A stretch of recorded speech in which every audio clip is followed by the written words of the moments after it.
The night was calm and still, as if the wind itself had paused to listen.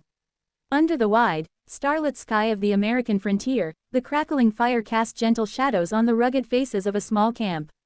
Among the scattered blankets and worn saddles, two figures sat close enough for their shoulders to brush, yet an invisible distance still lingered between them. The Apache warrior, tall and strong with eyes deep as desert night, glanced at her. The woman, whose life had been shaped by hardships and courage, sat with her back straight but her thoughts wandering far from the fire's warmth. They had met by chance, or destiny, during a journey fraught with danger. The wilderness had tested them, forced them into moments where trust was all they had left.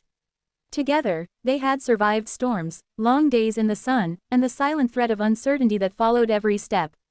Tonight, though, was different. For the first time, words heavier than survival hovered in the air.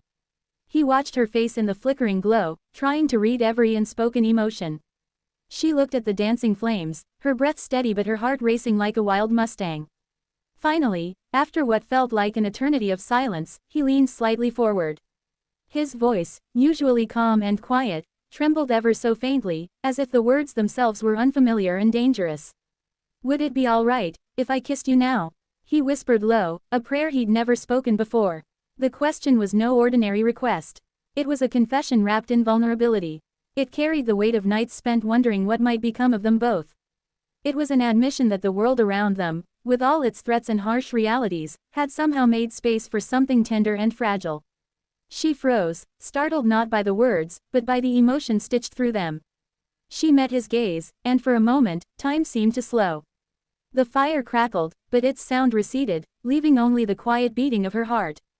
At first, she hesitated, not out of fear, but out of disbelief. Love had been a distant concept in her life, obscured by the dust of long roads and the ache of lonely nights. Yet in his eyes, she saw a truth simpler and more profound than anything she'd known, that even in a world where hardship was constant, affection could still bloom. She stepped closer, the tension in her body melting like ice under the winter sun. A gentle breeze carried the scent of earth and lavender, and in that quiet moment, everything around them seemed to hush in reverence. Then, with a soft smile and a glance that spoke of mutual understanding, she answered his unspoken hope. "Yes," she said, and in the soft glow of the firelight, as the world around them stirred with night winds and distant whispers, their lips met in a moment that was neither rushed nor hesitant. It was a promise, not of a life without struggle, but of two souls choosing to face whatever came next, side by side.